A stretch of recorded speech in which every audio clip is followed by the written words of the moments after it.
এই প্রথমবার নতুন ট্রেন চড়ার অভিজ্ঞতা।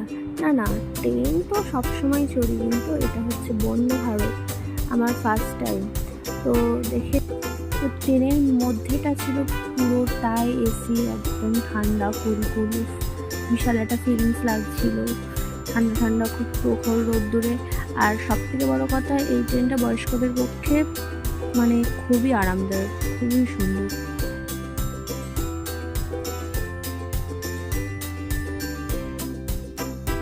বলতে খাবারও চলে এসছে, আর খাবারে ছিল জিরা রাইস, দুটো পরোটা, একটা পনিরের তরকারি। তো এটা ছিল পুরোটাই ভেজ, একটা টক দই।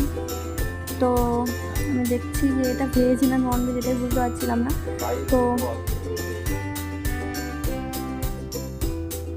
তারপর এই ট্রেন ছুটতে ছুটতে যে বাইরে যে ভিউটা, জাস্ট ওয়াও।